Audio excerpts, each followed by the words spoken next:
Ivica Zubac, donc, est entré dans la légende de l'histoire de la NBA avec ce match de mammouth, vraiment match extraordinaire. C'était face aux Indiana Pacers hier soir, dimanche soir. Zubac a fini avec 31 points. 29 rebonds, 3 contre, 14 sur 17 au tir. Il ajoute à ça 3 passes décisives. Il a démonté Miles Turner. On rappelle qu'il y a des rumeurs qui enverraient peut-être plus tard dans la saison Miles Turner du côté des Clippers. Et ça, c'est des performances historiques pour un joueur qui, jusqu'à présent, on n'est pas historique sans lui faire offense. Non, c'est pas lui faire offense, mais on va lui rendre quand même hommage dans cette vidéo. Mais oui, ce qu'il fait Zubac, c'est magnifique. Et d'ailleurs, il a pesé sur la rencontre de manière exceptionnelle.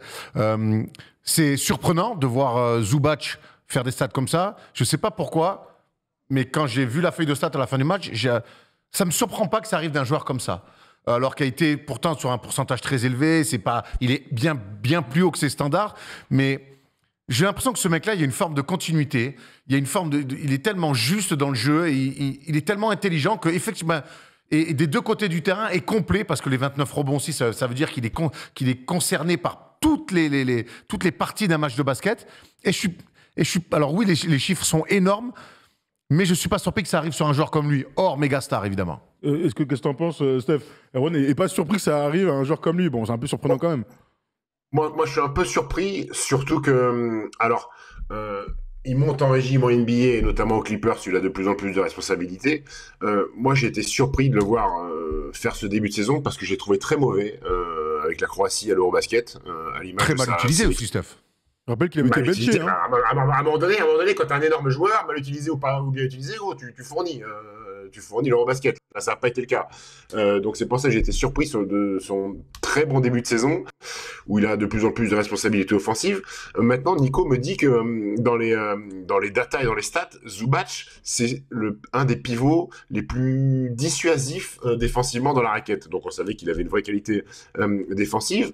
Maintenant, 29 rebonds. Tu sais, il y a des soirs... pourquoi vous rigolez? Continue.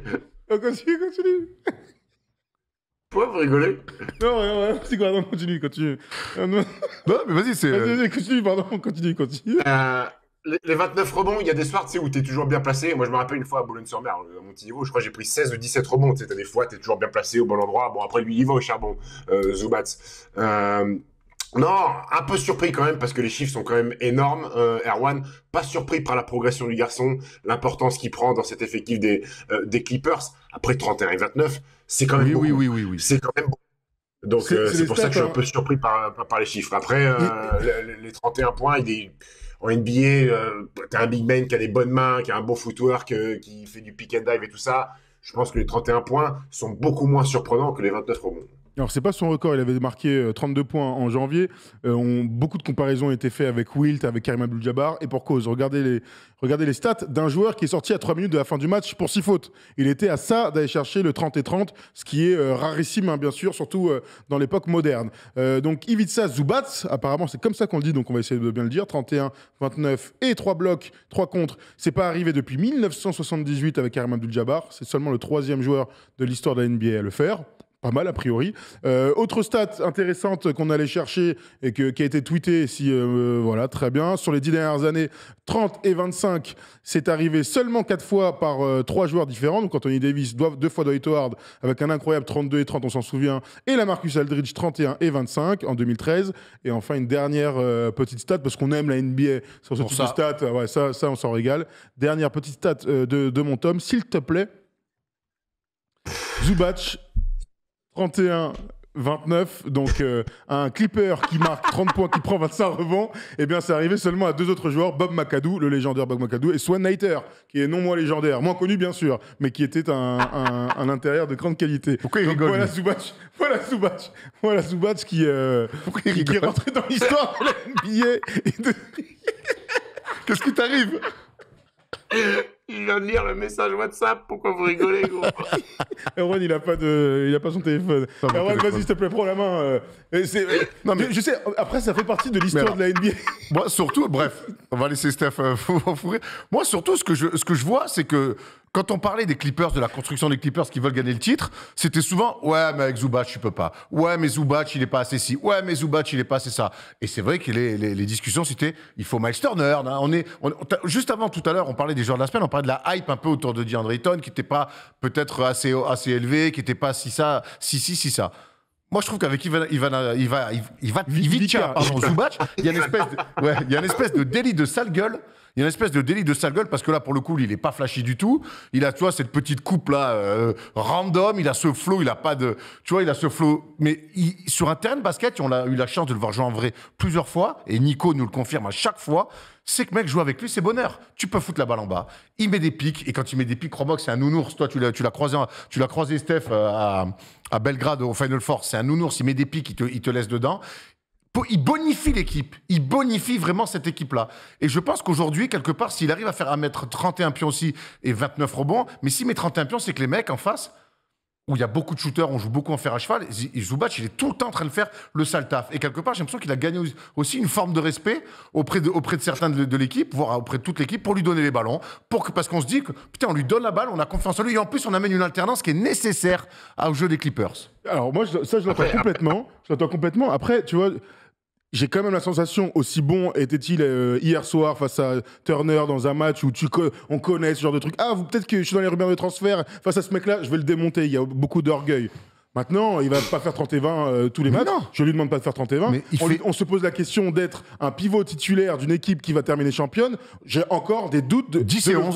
J'ai encore des doutes. Ouais, mais il va faire 30 et 30, donc forcément. Non, mais d'accord, mais il a 21 matchs, ça va, tu vois ce que je veux dire. Ouais, il a 10 et 10, quoi. C'est comme s'il avait fait 3 matchs dans un seul match. Oui, forcément, tu gagnes un delta de ouf. Mais ce que je veux dire, c'est que Zubac, on est tous d'accord pour dire que c'est un vrai bon joueur, qu'il a des mains, on connaît toutes ses qualités, il est grand et tout. Mais la question, c'est est-ce qu'il est assez bon pour un jour être le titulaire d'une équipe NBA? Pour l'instant, j'y crois pas. Tu vois, c'est ça. Mais c'est quoi être un titulaire d'une équipe championne NBA, en fait? Bah, un titulaire d'équipe championne NBA. En fait, qu'est-ce qu'on va attendre? Ça dépend comment est construite l'équipe. Quand t'as Paul George et Kawhi Leonard et John Wall qui t'emmènent pas dans Steph. Pardon. Si c'est une équipe qui est tournée vers l'offensive sur le secteur extérieur, avoir Zubac à l'intérieur, je trouve ça très bien. Après, si c'est une équipe où Zubac est ton pivot titulaire, où c'est lui qui prend tous les ballons et c'est lui ton go-to guy, là je te rejoins Thomas, c'est pas un pivot titulaire d'une équipe prétendante au titre NBA. Mais personne n'attend ça de lui. Non, personne n'attend ça de lui. Il est arrivé très tôt, il est arrivé à 19 ans. Il est arrivé à 19 ans dans la ligue, il n'était pas encore mature, pas encore prêt pour jouer au NBA. D'ailleurs, il était aux Lakers. Encore une fois, ils ont laissé partir un bon gamin. C'est pas le sujet. Après, il fallait qu'il fasse la maille. Il fallait qu'il prenne en dureté. Il fallait qu'il fasse moins de fautes. Là, il joue 30 minutes par match. C'est 8 minutes de plus qu'il y a 2 ans quand il arrive aux Clippers. Donc forcément que les chiffres, ils montent un peu. Il a pris aussi... il a pris de la confiance lui, il a gagné la confiance des autres aussi. Les mecs savent exactement comment ils jouent, il prend plus de responsabilités. 25 ans, quand tu arrives à 19 ans, je trouve que c'est encore un petit peu jeune pour un big man. Donc moi, je vois encore une belle marge de progression, Zubac. Ça, je pense qu'on est tous d'accord. Hein. Franchement, la valeur du joueur, je pense que personne ne la remet en cause. Il a toujours été titulaire chez les Clippers. Ils ont toujours fait confiance, lui laisser le temps. Il finit rarement les matchs aussi, ça, on peut le dire. Tu parlais des pivots qui ont été champions. Bah, on peut faire année par année. Hein. Kevin Looney. Donc, est-ce que Ivica Zubac est un meilleur joueur? J'ai aucun souci à le dire. C'est les Warriors. Est-ce qu'on peut aussi dire que c'est très particulier là-bas? Mais si tu remontes année par année, donc Brook Lopez, on va quand même respecter Brook Lopez. Avant, c'est Marc Gasol. 2019, sinon, oui, Marc Gasol. Avant 2018, bon, bah, c'est les Warriors avec du Pachulia, avec du Javel McGee, avec ce type de joueurs-là. Tu remontes. LeBron, c'est Tristan Thompson, et Varejao et Mozgov. C'est Thompson. Varejao, il est pas champion. Thompson. C'est Tristan Thompson qui joue 5. Oui, les Lakers dans la bulle, non? Les Lakers dans la bulle, bien sûr. Ils enlèvent les pivots sur les fins des finales. Hein. Mais c'est vrai que c'est Dwight, Javel McGee, encore une fois, ce type de joueur-là. Donc, est-ce que Zubac atteindra à un moment donné ce type de performance sur des temps de jeu réduits, défensivement et tout? On peut se poser la question, quoi. Mais je suis pas en train de le condamner. Non, mais alors, à 25 ans, ça serait quand même dommage avec la progression qu'il a. Mais au lieu de le comparer, c'est vrai que quand on fait des comparaisons comme ça, bugne à bugne, moi, ça me gêne un peu parce que ça fausse un peu la donne. Oui, tous les joueurs que tu viens de citer, à part Kevin Looney, certainement. Un joueur de grande expérience dans ce système-là. Et Zaza Pachulia, qui était dans un système, tu l'as dit, particulier que sont les Warriors. C'est vrai que quand tu le compares en bugne à bugne, ben forcément, il est intrinsèquement moins fort. Mais Moi, je trouve que ce mec-là, il a une vraie qualité, c'est qu'il pue le basket. Et que cette équipe des Clippers, il leur amène beaucoup de choses qui leur manquent dans le jeu, défensivement et offensivement. Et franchement, il en a chié. Hein, quand Tyronn Lue l'envoie au feu sur Luka Doncic en playoff, qui se fait massacrer, il s'accroche, il est là. Moi, je trouve qu'il faut un mec comme ça dans ton équipe. Alors, je te rejoins que ça ne veut pas dire que tu finis avec lui, mais pour moi, aujourd'hui, c'est pas ce poste-là aux Lakers, aux Clippers, c'est pas un problème. Le seul problème qu'il y a, c'est peut-être qu'il n'a pas de rotation sur son poste. Ça, c'est un gros problème. Mais après, je pose la question à Steph. Ce que tu viens de citer, qui est passionnant sur tous les switches, on sait que tout le monde switch tout le temps et que les Clippers sont adeptes de switch sur tout. Est-ce que en ça, c'est pas se tirer une balle dans le pied d'avoir un pivot comme Zubac? Je te pose la question à toi, Steph. Bon, après, Nico vous en a fait part aussi, qu'ils ont bossé énormément un 5 majeur avec Bébert Covington et Nico Batum, justement, pour pouvoir switcher sur tous les postes si la configuration d'équipe en face le permet. Moi, je pense que il faut avoir un big man. Il faut avoir un big. Alors, il est peut-être pas super mobile. Après, le pauvre, quand il mange sur Luka Doncic, c'est la tactique Tyronn Lue en disant c'est pas grave si Luka en met 60, on veut pas que les autres scorent. Donc bon, le pauvre, il fait office de torero avec Luka Doncic. Je pense malgré tout que ces Clippers, il manque un backup big man. Il manque un backup big man. Je te parle pas de Miles Turner parce que là, ça ferait passer les Clippers, qui étaient déjà une très bonne équipe quand ils sont au complet. Ça, c'est la grosse question sur vraiment un favori pour le titre de champion. Mais je pense qu'avoir un big comme ça, tu es obligé d'en avoir un par certaines séquences pour faire punir justement les équipes qui jouent au small ball, sur du pick and dive, ou même tu peux lui donner du ballon poste bas, ça fait venir des aides et tu transfères à l'opposé pour les shooters, et ils sont nombreux du côté des Clippers. Bien sûr que tu peux le payer sur des équipes qui ont une forte base arrière et qui font beaucoup de pick and roll, tu peux souffrir là-dessus. Mais après, ils ont des options défensives pour jouer petit, pour switcher, pour avoir des mecs capables de tenir les gardes. Donc, je suis pas plus inquiet que ça. Et puis surtout, déjà, il coûte rien. Hein, Zubac, il a des contrats, il prend 10 millions la saison aujourd'hui. Donc déjà, c'est un rapport qualité-prix d'exception. J'aime bien l'idée quand vous parlez de « ouais, mais dans les money time, il joue pas, on joue small ball et tout ». Très bien. Et c'est vrai que ces dernières saisons, on voit que ça se passe comme ça. On l'a vu avec Rudy notamment. Mais le money time, il faut y arriver quand même dans ce money time. Il y a un match à faire. Il y a au moins 44 minutes à jouer. Et c'est quand même bien, dans ces 44 minutes-là, d'avoir un grand qui va t'asseoir des rebonds, qui va mettre des écrans, qui va mettre du bois, qui va abîmer un peu les mecs. Et après, effectivement, aujourd'hui, dans le basket, là, ces profils-là ne finissent pas les matchs. Très bien. Mais avant les 4 dernières minutes, il y en a 44 autres à jouer. Donc, et là, il t'apporte des choses. Là, il abîme. Il fait souffrir un peu les mecs. Et après, effectivement, si tu veux finir small ball, comme ça se fait en ce moment, et comme les Clippers ont l'équipe pour, et Nico nous l'a dit, il bosse pour finir avec, à l'intérieur, Nico et Bébert Covington, très bien. Mais ça n'empêche pas que Zubac, il aura joué peut-être 30 minutes sur ces 44-là, et il aura fait 12 et 10, et c'est très bien. Il n'a jamais joué autant, hein, t'as raison. Hein. Il n'a jamais joué autant. 30 minutes en moyenne sur cette saison en 21 matchs. Première fois qu'il est en double-double, il est clairement en pleine progression. Après, vous l'avez dit, hein, il a 25 ans, c'est bien normal. Mais on est tous plutôt d'accord. La question, c'est est-ce qu'il sera capable? Mais on n'en est pas encore là. On est là aujourd'hui, surtout pour dire bravo à un mec qui rentre dans la légende. Quand on voit tous les gars qu'il y a autour de lui, c'est que des mecs qui sont Hall of Fame. C'est ça qui est dingue dans la performance. Donc voilà, ça fait partie de la NBA d'avoir parfois des anomalies. Ouais, moi je suis très déçu qu'il fasse pas 30-30. On se souvient de Dwight Howard, on se souvient de Kevin Love qui avait fait 31-31. C'était à l'époque de Minnesota où il était ça a toujours été un super rebondeur, mais le meilleur rebondeur de la NBA à l'époque. Voilà, c'est des gens qui vont rentrer dans la ligue, dans la légende de la ligue. J'espère que Zubac, par des résultats collectifs, etc., lui aussi rentrera dans les légendes de la ligue. Pardon. La question que j'ai envie de vous poser, on sait que la NBA, c'est faire des statements aussi par des gros matchs.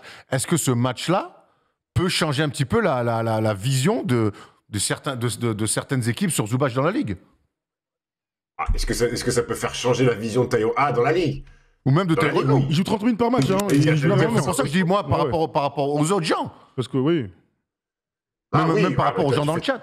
31-29, c'est une ligne de stats qui marque la nuit, qui marque les autres joueurs NBA, parce qu'on sait que les mecs ils regardent tous les matchs. Donc c'est quelque chose qui marque. Après, est-ce que ça va changer beaucoup de choses dans la tête de Tyronn Lue sur la responsabilité à dispatcher dans cette équipe-là? Je suis pas sûr. Pas à l'heure actuelle. Maintenant, je pose une question dans le chat et vous allez y répondre. Est-ce que ce match vous fait changer, à vous, hein, chacun, chez vous les mecs, est-ce que ça vous fait changer un petit peu votre appréciation de Zubac? C'est intéressant. Donc je vous note ça. Est-ce que toi, ça te fait changer ton appréciation, Steph, sur le joueur? Non, pas vraiment, parce que j'ai toujours pensé que c'était un bon joueur de basket, intelligent, qui avait des moves de panier, qui avait des mains, qui était pas idiot et qui faisait ce qu'il savait faire. J'en attendais un petit peu plus, j'attendais une prise d'importance un peu plus grande et elle est là. Maintenant, honnêtement, Tom, je me suis jamais dit Zubac, ça va être top 5 de la ligue, hein. Non, mais, Non, mais moi non plus. et Non, puis mais surtout, je pense que personne ne se dit ça. je hein. pense que l'une de ses grandes qualités aussi, c'est que lui, il va pas s'inventer une vie. On en a vu des joueurs après qui voulaient être Oui. calife à la place du calife et se prendre pour ce qu'ils n'étaient pas. Moi, je reste persuadé que ce mec-là, il va continuer à faire ce qu'il fait. Là, il est tombé dans un grand soir où il y a eu des chiffres qui sont montés très haut, qui font parler. La preuve, on en est là.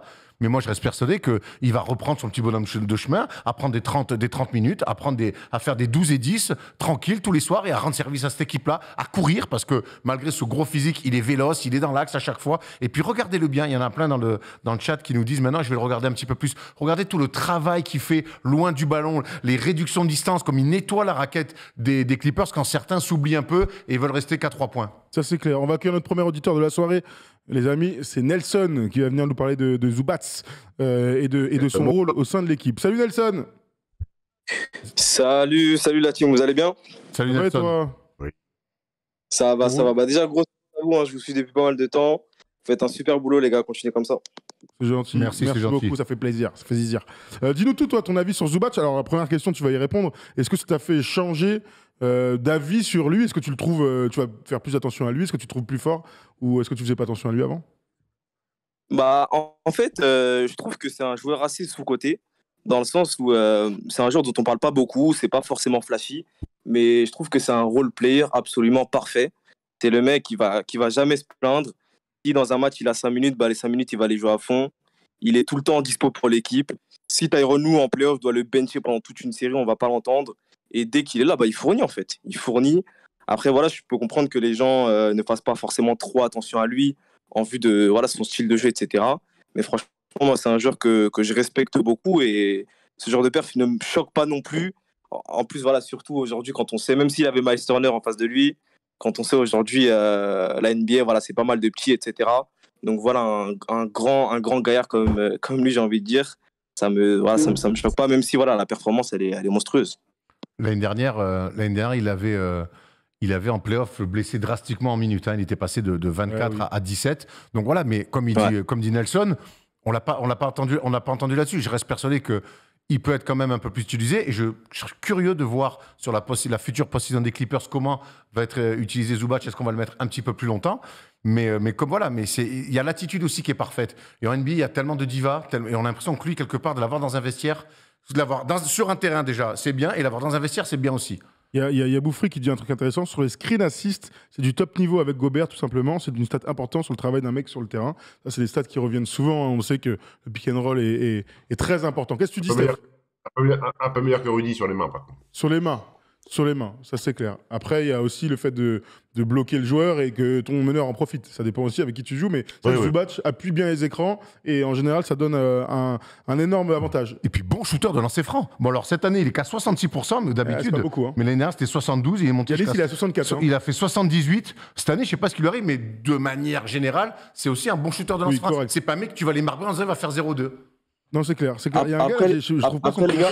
Ah si, Maram, j'ai dit, MDR, il y a 2 ans, Erwan en playoff, tu dis démonter Zubac, tu disais qu'il fallait le trade des Clippers. Bah, tu vois, comme quoi, il m'a fait changer d'avis alors. Mais après, c'était peut-être la réalité du moment aussi, où on avait l'impression que l'envoyer au feu, que Tyronn Lue, la manière dont il l'envoyait au feu, ben c'est vrai qu'on voyait que les mauvais côtés de Zubac. Donc oui, c'est possible. Que ses défauts, quoi. Voilà, on voyait que ses défauts. Aujourd'hui, il s'est passé du temps et on a vu quand même un joueur Ouais, évoluer depuis. S'il faut tomber sur Zubac parce qu'il a pris des courants d'air par le calendrier, Après, les gars, j'ai une question pour vous. On peut cisailler Vous m'entendez beaucoup de joueurs en NBA. Hein. C'est sûr. C'est clair.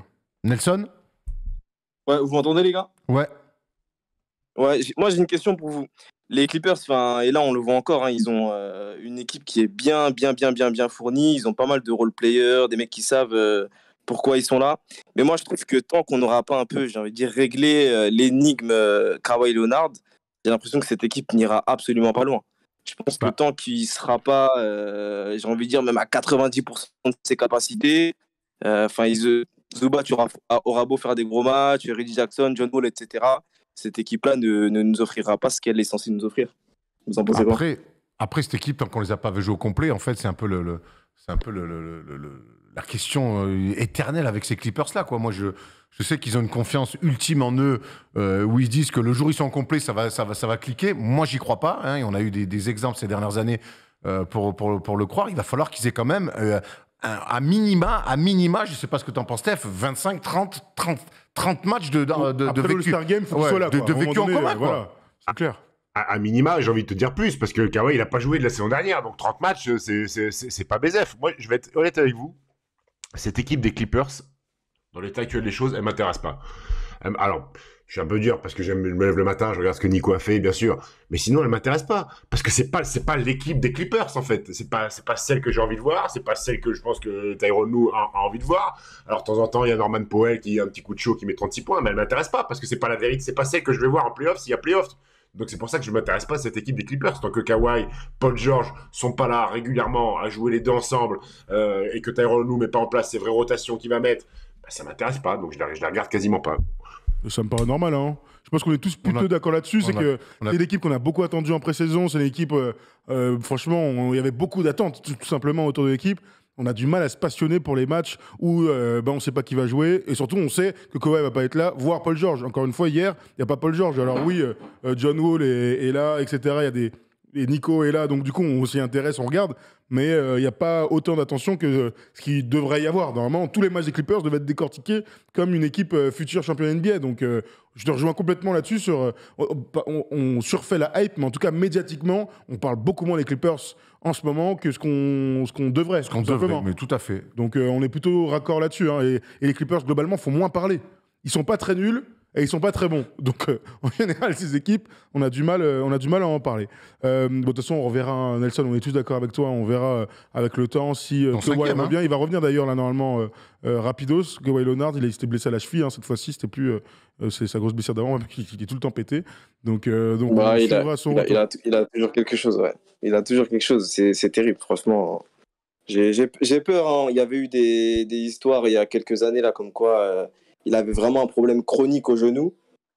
J'ai pas envie d'y croire, hein, mais ça fait peur quand même. Là, le temps commence à filer quand même. Hein. On verra, on pourra tirer un vrai bilan, je pense, en fin de saison et voir comment ça s'est terminé pour eux et pour lui. Mais moi, je ne crois pas à une nouvelle saison blanche ou à moitié blanche pour Kawhi Leonard et nous faire croire encore que les Clippers puissent jouer le titre quoi, avec un mec qui n'aurait pas joué pendant 2 ans et demi. Quoi. Il y a Love Karl Malone, incroyable commentaire des fans de Karl Malone en 2022, ça me régale. Love Karl Malone qui dit ça va finir par devenir un what if. Ben, oui et non, parce qu'il a... What if qui a gagné Je deux titres, sais. quand même. Mais le what if, c'est de dire, après 29 ans, on l'a jamais revu, quoi. C'est vrai. À haut niveau, tu vois, 29 ans, c'est encore tôt. Alors, il a fait ce qu'il a fait, et il est déjà top 75 et tout, il n'y a pas de souci, mais putain, c'est pas maintenant qu'il devrait... Enfin, je veux dire, c'est maintenant qu'il devrait performer à son plus haut niveau, quoi. Déjà, il y a un énorme walif, s'il se fait pas une cheville sur Kevin Durant, rappelez-vous, c'est un énorme walif. Sur Zaza, Pachulia. Ah, sur Pachulia, oui. Oui, sur Zaza. Celui-là, il est énorme, hein. Celui-là, c'est un énorme walif, hein, parce qu'il est très bon, Kawhi. Ah oui, il fait un premier... Il est très bon. Il fait un premier match, il fait bégayer toute la baie. Hein. C'est clair. La malédiction des Clippers, nous dit Timbo Juice. Les Clippers seront un what if, nous dit Big Joe Turner. Bon, écoute, on verra tout ça. Merci Nelson de nous avoir appelés. Merci à vous les gars. Salut Nelson. Je vous rappelle quand tu veux, toujours. Au sondage, les résultats du sondage, est-ce que ce match te fait changer d'avis sur Zubac? 80% non. Donc ce qui est bien, c'est que les viewers sont des connaisseurs et qu'ils savaient que c'était un bon joueur. On peut quand même être surpris de stats aussi hautes. 30 et 30, c'est quand même des trucs all-time. Mais en tout cas, bravo aux Croates pour cette belle performance. Les Clippers, justement, leur petit calendrier. Mercredi contre les Blazers. Intéressant. Ensuite, le Jazz, les Kings. Ce sont les 3 prochains matchs de cette semaine pour les Clippers, mon cher Erwan. Je crois qu'il y a déjà un truc, Steph, mais non. Voilà pour Zubac, les gars. Je ne vous ai pas posé la question de son, parce que je suis sympa, de son classement parmi les meilleurs pivots, parce que je n'avais pas envie qu'on le fasse. Donc, si vous voulez le faire, vous me dites à peu près combien de joueurs et qui surtout vous voyez devant. Oh, je sais qu'il y en a beaucoup, hein. Je sais qu'il y en a beaucoup, mais parmi les titulaires de NBA. Grand large, on peut dire top 15-20, quoi. Top 15-20, voilà. Ouais. Il est meilleur que Claxton de Brooklyn. Oui, en tout cas, je prends largement. Oui, aujourd'hui, je le prends avant. Boston, ouais, tu vas le faire, allez, vas-y, ça me régale. Boston, t'as alors Ford et Robert Williams, ça me paraît quand même plus fort. Williams sont au-dessus. Ouais. Milwaukee avec Brook Lopez, c'est plus fort. Cleveland avec Jarrett Allen, moi, je pense plus fort aussi. Indiana, Miles Turner, c'est pas le bon moment, mais on a quand même l'impression que sur le potentiel, il y a des choses. Clint Capella. C'est un registre plus fort. Philadelphie, Joel Embiid, il y a débat. Non, il n'y a pas débat, évidemment. Les Raptors, les Raptors, c'est un poste où ils sont un petit peu à poil, mais Koloko, il est encore tout jeune, donc là, pour le coup, Zubac plus fort. Touché Koloko, ouais. Voilà. Les Wizards, ils ont Porzingis, mais qui joue 4. Gafford qui est. Alors, pour le coup, aujourd'hui, je prends Zubac avant Gafford. Hein. Gafford, il a la ramasse. Les Nets, on en a parlé. Bam Adebayo. Les Knicks, Mitchell Robinson. Ouais, c'est pas fort. Moi, je pense Zubac, je pense ça. Ouais, parce qu'il est sur le QI, sur le truc et tout, il fera pas. Il y a un basketteur entre les deux. Les Bulls, avec Drummond et Vucevic. Bon, Vucevic est quand même un attaquant de race. Les Hornets, ils ont Miles Plumlee et Washington qui est un poste 4 shooter. C'est une bonne question, ça Plumlee, tu le prends avant dans une équipe qui vise le titre, Steph. Comme Ousmane Dembélé, gros. Mais ça Plumlee, on ne sait pas s'il est gaucher ou droitier comme Ousmane Dembélé.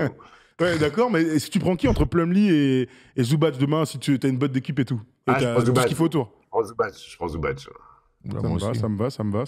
Voilà, ensuite, t'as Détroit, Phoenix avec DeAndre Ayton, on imagine que... Vas-y, continue, c'est intéressant à dire au bout. Denver, Jokic, évidemment, pas de débat. Adams, des Grizzlies. Au-dessus, Adams. Au-dessus, on est d'accord. Oui. Les Pelicans, Valanciunas. Au-dessus, on est d'accord. Donc les Kings, Sabonis. Au-dessus, largement. Voilà. Portland, Nurkic. Largement au-dessus. Plus fort. Là, Utah, ils ont des gains en poste de pivot, donc ils ont Markkanen, mais c'est un 4, on va pas déconner. Et Olynyk. Golden State. Kevin Looney. On l'a dit. Compliqué, la Looney. Rudy, plus fort. Maggie à Dallas, mais Maggie joue plus, on va en parler. Voilà, après, Oklahoma Thunder, ils ont des gamins. Les Lakers, ils n'ont pas de pivot. Thomas Bryant. Enfin, il n'a jamais fait ça. Les Spurs, ils ont Jacob Poeltl. Alors là, Poeltl, moi, je le mets devant. Poeltl, je crois, non Poeltl. Et les Rockets, ils jouent avec Sengun. Tu veux Jacob Poeltl devant Zubac? Je pense, ouais. Il fait une énorme saison, hein. Jacob. Jacob, il fait une énorme saison. Alors, je vais l'argumenter, Steph. Parce que je pense plus véloce. À la rigueur, mais... je pense qu'ils ont les mêmes qualités. Ils sont tous les deux très bons basketteurs. Ils sentent le jeu et tout. Je vois un mec quand même qui est plus véloce et qui est plus athlétique. Et c'est pour ça que je vais vers notre ami Jacob. Plus mobile. Jacob. C'est pour ça que je vais vers notre ami. D'accord, très bien. Ça regarde pas les matchs de Charlotte pour dire que Plumlee est naze, il est tellement sous-coté. Mais justement, on te dit que c'est un bon joueur. Qui a dit que c'était... On s'est juste posé la question. Ouais, clairement. Meilleur qu'Anthony Bennett, je pense que ça peut être le mot de la fin. Très bien pour cette petite page sur les Clippers, on aura le temps d'en parler parce que, comme le disait Steph, on n'a pas trop envie de rester longtemps sur eux. Zubac, en tout cas, bravo. On suivra ton prochain match, mon cher Ivica, pour savoir si tu es capable de faire un deuxième match à 30-30. Et c'est pas là qu'on va l'atteindre. Mais non, surtout pas, je plaisante. Voilà pour le premier sujet. N'hésitez pas à nous appeler, bien sûr, sur Discord pour nous parler de Kemba Walker et des Mavs. Ce sera la prochaine sentence.